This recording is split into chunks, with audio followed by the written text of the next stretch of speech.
Pensar assim nos faz viver inertes, totalmente passivos diante do desenrolar das mudanças que sutilmente continuam ocorrendo para a destruição dos princípios, valores que esses revolucionários odeiam e querem destruir. Mais que as armas, foi a guerra cultural que derrubou grandes impérios, como o grego e o romano. Além disso, precisamos considerar o que é cultura e o que é lixo. E muito daquilo que se diz cultura trata-se de lixo imoral. Para um tempo mais próximo, temos o exemplo da sociedade americana, minada por dentro pelos movimentos culturais revolucionários dos anos 50 e 60, que atacaram suas instituições mais sólidas, dentre as quais a família tradicional. As guerras culturais são orquestradas com fogo baixo, mas altamente destruidor. Foi assim que os pensadores alemães, oriundos da escola de Frankfurt, seguindo as ideias de Antônio Gramsci, aportaram nos Estados Unidos da América a partir dos anos de 1930 para combater o modelo de vida americana, transtornando os fundamentos da música, do cinema, das artes e pregando comportamentos revolucionários que envolviam a tríade, e todos se lembram, sexo, droga e rock and roll. Expressões do tipo faça amor, não faça guerra, não surgiram nas ruas, não senhores. Foram criadas por pensadores, como nesse caso o alemão Herbert Marcuse. O movimento foi tão forte que influenciou até mesmo a política externa norte-americana, como no caso da Guerra do Vietnã. É disso que me refiro para sustentar a não se ter dúvida de que vivemos uma guerra cultural, com agentes espalhados por todas as partes, por todas as instituições. Senhor presidente, nobre senador Isalci, senhoras e senhores senadores, aos que nos acompanham também pelo sistema de comunicação do Senado Federal, minhas saudações. Apesar de muitos insistirem em negar que haja uma guerra cultural travada e em franco progresso no Brasil, essa guerra existe e tem sido intensificada nos últimos anos, senhor presidente. Vivemos uma batalha na arena ideológica, uma disputa pelas mentes, pelos pensamentos, pelos conceitos e pelos valores que moldam o comportamento da sociedade. Trata-se de uma política de dominação de longo prazo, não vista ou percebida por uma grande parcela da população brasileira e até por muitos que estão em posições de influência, mas que, ao fim e ao cabo, terminam por também ser simplesmente massa de manobra dos idealizadores de projetos de transformação política, social ou econômica, que passam justamente pelos engenhos culturais. Isso não é teoria de conspiração. Aliás, os que mais querem, os planejadores das grandes revoluções culturais, é que pensemos que tudo não passa de teoria da conspiração. Pensar assim nos faz viver inertes, totalmente passivos diante do desenrolar das mudanças que sutilmente continuam ocorrendo para a destruição dos princípios, valores que esses revolucionários odeiam e querem destruir. Mais que as armas, foi a guerra cultural que derrubou grandes impérios, como o grego e o romano, fenômenos muito bem analisados por Fousteau de Coulanges em seu clássico Cidade Antiga. Para um tempo mais próximo, temos o exemplo da sociedade americana, minada por dentro pelos movimentos culturais revolucionários dos anos 50 e 60, que atacaram suas instituições mais sólidas, dentre as quais a família tradicional. As guerras culturais são orquestradas com fogo baixo, mas altamente destruidor. Foi assim que os pensadores alemães, oriundos da escola de Frankfurt, seguindo as ideias de Antônio Gramsci, aportaram nos Estados Unidos da América a partir dos anos de 1930 para combater o modelo de vida americana, transtornando os fundamentos da música, do cinema, das artes e pregando comportamentos revolucionários que envolviam a tríade, e todos se lembram, sexo, droga e rock and roll. Expressões do tipo faça amor, não faça guerra, não surgiram nas ruas, não, senhores. Foram criadas por pensadores, como nesse caso o alemão Herbert Marcuse. O movimento foi tão forte que influenciou até mesmo a política externa norte-americana, como no caso da Guerra do Vietnã. Aqui no caso brasileiro, a guerra é antiga e é preciso que se reconheça. Está bem evidente agora em que existem estruturas de governo decididas a resistir à avalanche cultural de baixo nível que graçava neste país. Graças a Deus, chegamos a esse tempo.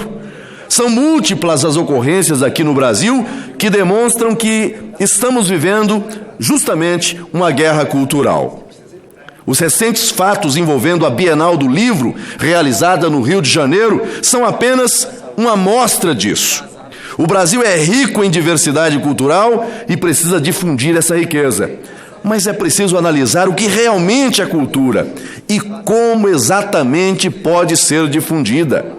Além disso, precisamos considerar o que é cultura e o que é lixo. E muito daquilo que se diz cultura trata-se de lixo imoral. Diversos estudiosos e promotores da cultura brasileira que defendem a verdadeira cultura há muito denunciam o lixo cultural que promove a degradação do ambiente urbano, incentiva a sexualização precoce de crianças e adolescentes e estimula a violência. A sociedade está atenta para o lixo cultural que insiste em despejar diariamente nos lares brasileiros, pelos mais diversos meios. É patente o empobrecimento da nossa música nacional, da música brasileira. Nossa produção cinematográfica, em grande parte, é totalmente inadequada para o ambiente da família.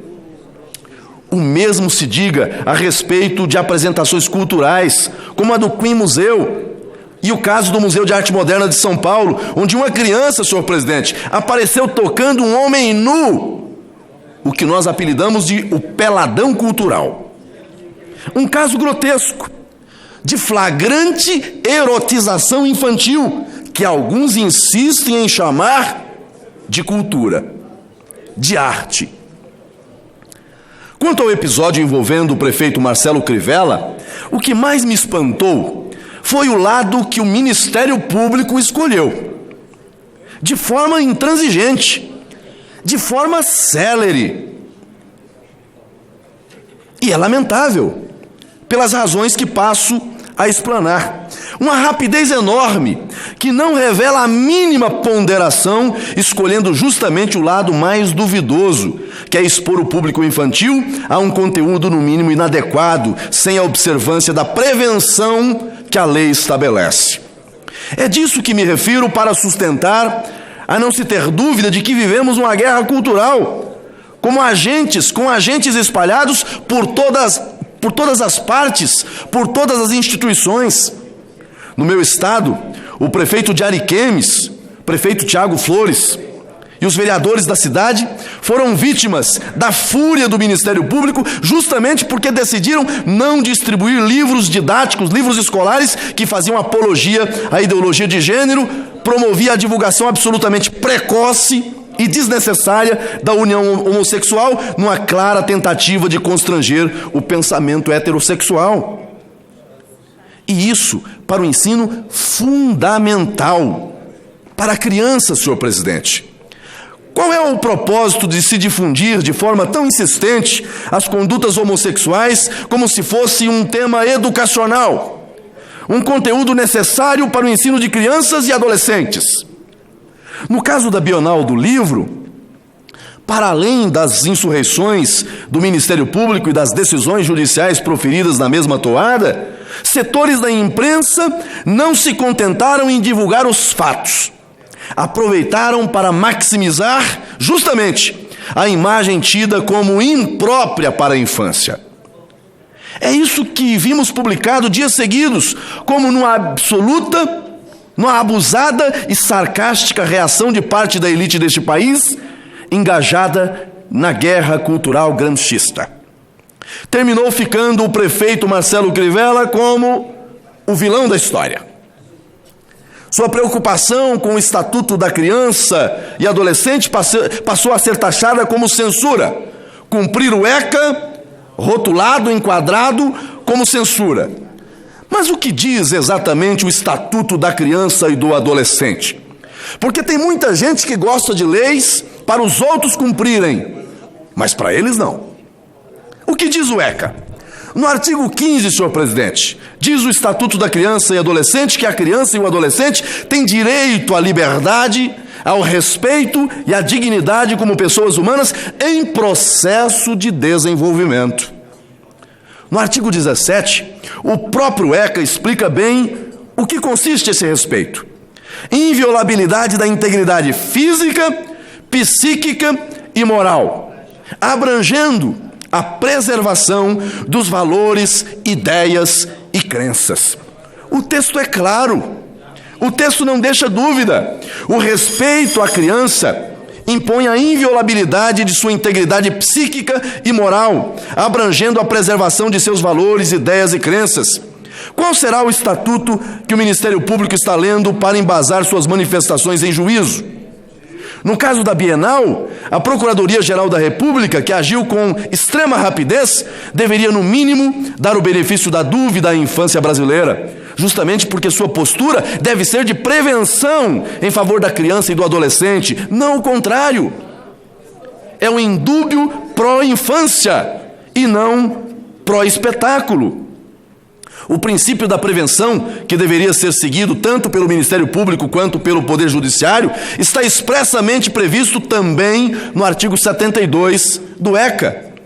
Não se trata, senhores senadores, de uma simples prevenção, mas de uma prevenção especial. Por isso, não cabem discursos de defesa da liberdade de expressão e muito menos falar em censura, quando se está diante de um princípio muito maior, que é o da prevenção especial, que é devida à criança e ao adolescente. Aliás, o próprio ECA, quando trata da regulação da informação, cultura, lazer, esportes, diversões e espetáculos, o faz em um capítulo da lei que tem como título da prevenção especial. Tratando especificamente de revistas e outras publicações contendo material impróprio ou inadequado à criança e adolescente, o ECA diz, em seu artigo 78, que deverão ser comercializadas em embalagem lacrada, com a advertência de seu conteúdo. O parágrafo único do mesmo artigo diz: as editoras cuidarão para que as capas que contenham mensagens pornográficas ou obscenas sejam protegidas com embalagem opaca. O artigo 79 vai além, ao dizer que as revistas e publicações destinadas ao público infanto-juvenil deverão respeitar os valores éticos e sociais da pessoa e da família. Eu solicitaria a Vossa Excelência, senhor presidente, um pouquinho mais de tempo. Eu não sei se foi colocado os 20 minutos. Ok. Agradeço, Vossa Excelência. A tolerância é um tema realmente importante para o Brasil, como todos os demais senadores estão abordando na data de hoje. Ou seja, se para determinadas famílias é normal um beijo gay, para outras não é. Assim, a lei estabelece que sejam respeitados tais valores no momento de se expor revistas e quaisquer outras publicações, assim como por ocasião de apresentações culturais, espetáculos e qualquer tipo de evento aberto ao público. Está mais do que claro, portanto, que o direito à expressão artística ou cultural encontra expressa regulação normativa e somente deve ser exercido a partir de um princípio de prevenção especial, como bem acentuado pelo Estatuto da Criança e Adolescente. O direito às manifestações artísticas não estão sequer em pé de igualdade com esse valor tão fundamental de proteção à parcela mais vulnerável de nossa sociedade, que merece o respeito e a defesa de todos nós. Não é possível que vamos negociar a proteção à infância com qualquer outro direito, porque a Constituição Federal, quando se refere à criança, usa a expressão absoluta prioridade. Acho que muitos do Ministério Público estão usando a Constituição Federal de outro país. E não quero aqui rotular nenhum país para não ser desrespeitoso.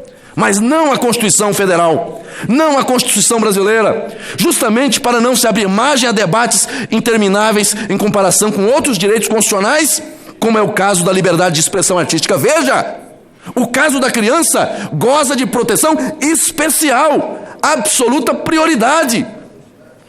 As artes não podem jamais ofender os prioritários direitos da criança e do adolescente.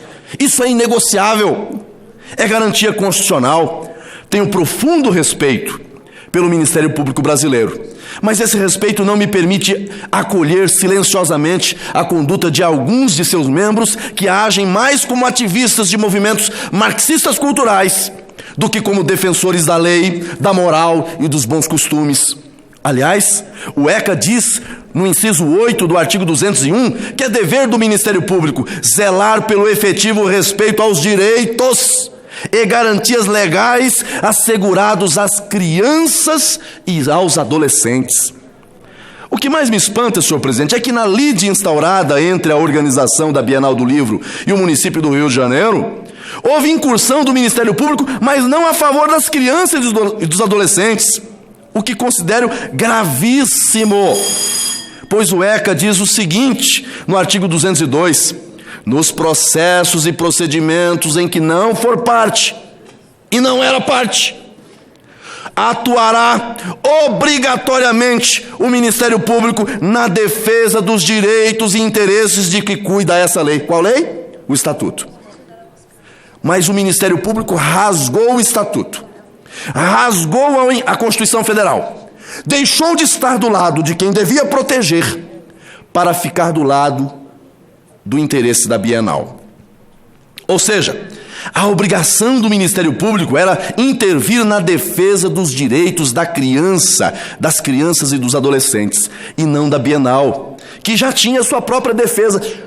A Bienal deve ter demitido o advogado, deve ter rasgado a procuração, não precisava, o Ministério Público comprou a briga da Bienal e deixou de defender as crianças e adolescentes.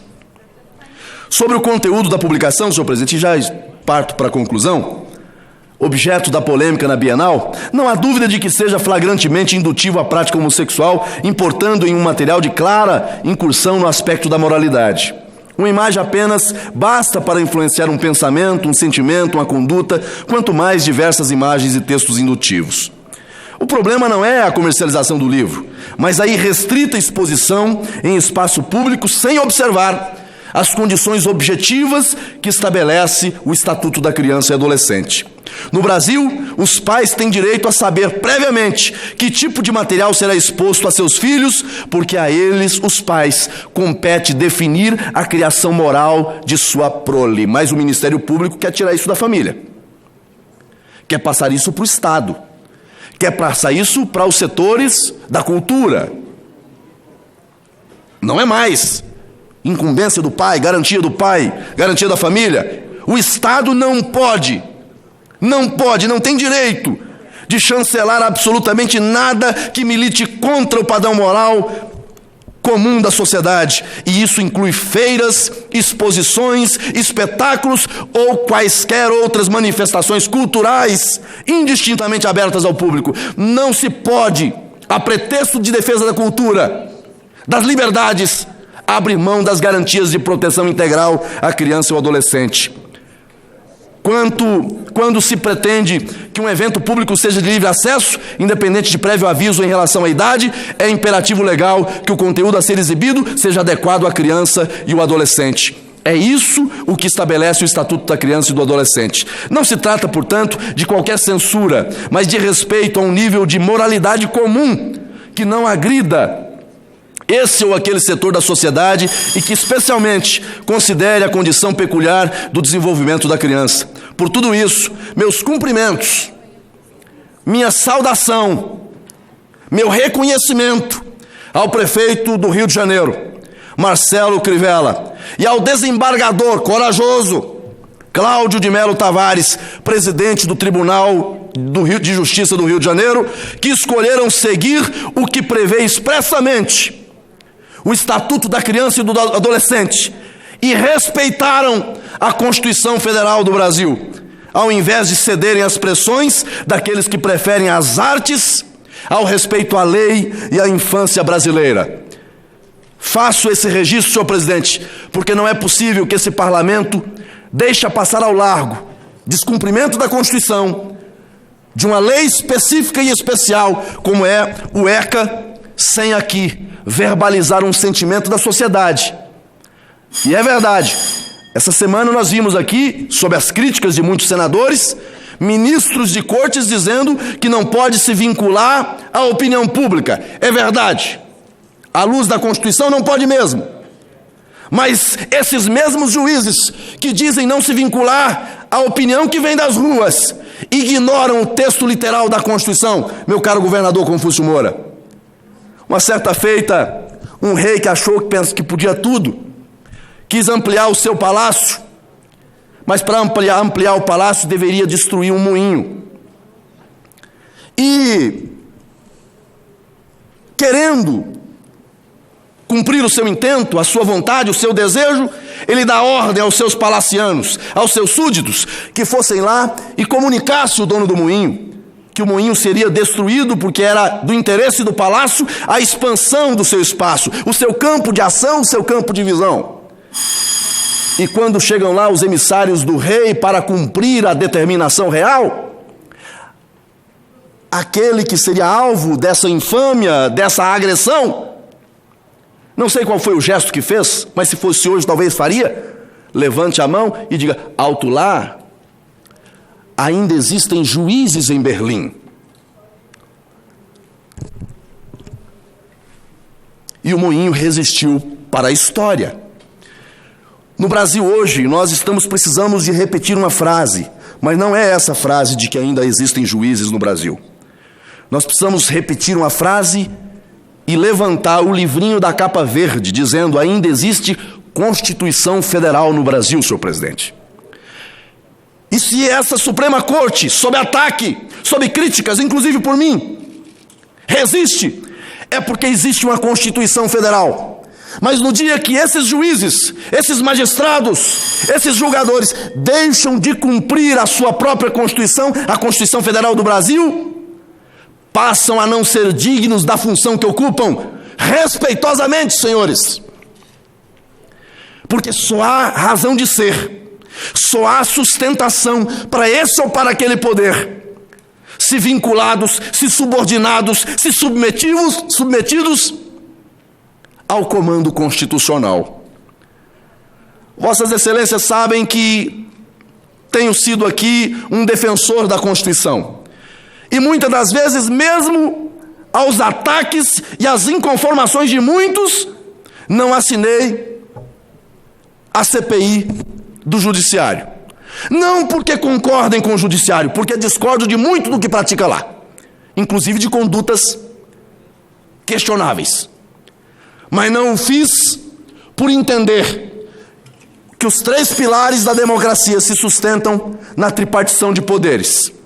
E num momento como esse que o Brasil está vivendo, é um risco grave se abrir um procedimento em que leva-se em consideração, para além daquilo que pode ser objeto de investigação pelas comissões parlamentares de inquérito, pontos que levem em consideração aspectos jurisdicionais. E isso é perigoso. Mas eu queria, senhor presidente, concluindo aqui, abusando muito da paciência de Vossa Excelência e do plenário, dizer que o Brasil vive um momento perigosíssimo. Estamos vivendo uma crise institucional sem precedentes. E essa crise institucional se dá, sobretudo, porque aqueles que são detentores do poder, ou por delegação do povo, ou por delegação da Constituição, esqueceram que estão subordinados à Constituição. Esqueceram que estão debaixo de um comando. E isso pode levar o país a uma situação preocupante, trágica. Existem guerras que, para iniciar, você precisa saber quais são as consequências, quais serão os desdobramentos. E eu faço aqui um apelo ao Ministério Público e ao Judiciário brasileiro. Não é o apelo do populismo, não sou populista e nunca fui, mas é o apelo da razoabilidade, da racionalidade, do bom senso. Comecem a respeitar a Constituição Federal. Comece a respeitar a Constituição Federal. Atentai bem, já dizia mão santa dessa tribuna. Só terão vida e sobrevida enquanto respeitarem a Constituição. Quanto mais desrespeitam, quanto mais rasgam, mais enfraquecidos estão. E vai chegar o dia do acerto de contas. Vai chegar o dia do acerto de contas. Todos têm o dia do acerto de contas. Não existe poder que esteja acima dos poderes. Na tripartição de poderes, todos são iguais. Essa ideia do neoconstitucionalismo, que prega um poder absoluto, soberano, isso é papo de quem não estudou a Constituição Federal Brasileira. Isso é papo de gente que quer se colocar acima dos demais. Não tem poder moderador no Brasil, não, senhor. Legislativo, judiciário e executivo, todos iguais. Cuidem de respeitar a Constituição. Ainda há Constituição Federal no Brasil, para que todas as instituições, todos os poderes se sustentem. Porque, caso contrário, nós estamos à beira de uma ruptura que não fará bem à sociedade brasileira, que às vezes não entende do que nós estamos aqui, às vezes, debatendo. Mas o Brasil já viveu isso. E eu espero que a gente não tenha que olhar para o passado e voltar ao passado. Desculpa, senhor presidente, o alongamento da fala, mas era um tema que queria trazer aqui, fazendo também essa ponte com as reflexões sobre esse quadro que nós estamos vivendo. A atual quadra vivida no Brasil é perigosíssima, perigosíssima. Só que tem gente que está tão encastelado que não consegue enxergar nada. Talvez quando enxergar, seja tarde demais. Muito obrigado a todos.